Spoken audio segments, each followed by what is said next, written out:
एक ऐसा फरिश्ता जो स्वर्ग से गिरा, उसकी कहानी के पीछे क्या कारण था? क्या वो अपनी गलतियों को सुधार सकता है? क्या वो फिर से प्रकाश की ओर लौट सकता है? आइए इस रहस्यमयी कहानी में जानते हैं गिरे हुए फरिश्ते का राज। किसी समय स्वर्ग में एक फरिश्ता था जिसका नाम एलिया था।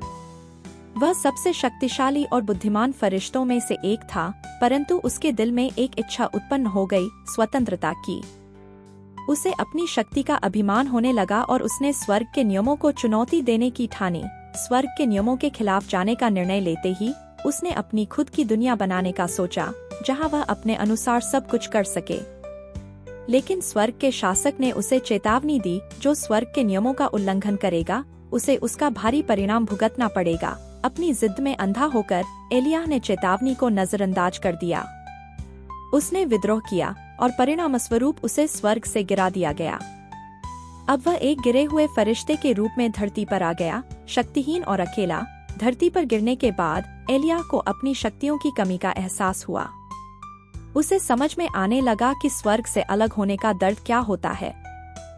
उसने अपनी गलतियों का पछतावा किया, लेकिन अब वह वापस नहीं जा सकता था। परंतु उसने हार नहीं मानी। उसने अपनी गलतियों को सुधारने और उद्धार पाने के लिए प्रायश्चित करने का निर्णय लिया। वह लोगों की मदद करने लगा और अपने भीतर के अंधकार को प्रकाश में बदलने का प्रयास करने लगा। उसे उम्मीद थी कि एक दिन उसे क्षमा मिल जाएगी और वह फिर से स्वर्ग में जगह पा सकेगा। कुछ समय बाद धरती पर एक शक्तिशाली राक्षस आया जिसने गांवों को तबाह करना शुरू कर दिया। यह एलिया के लिए एक और परीक्षा थी।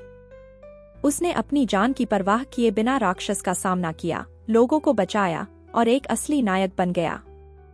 उसका यह बलिदान दर्शाता था कि उसने सच में परिवर्तन की राह पर कदम बढ़ा लिया है। एलिया के इस बलिदान ने उसकी प्रायश्चित यात्रा को पूरा किया। उसे स्वर्ग से बुलावा आया और इस बार उसने सच्चे मन से स्वर्ग के नियमों को स्वीकार कर लिया।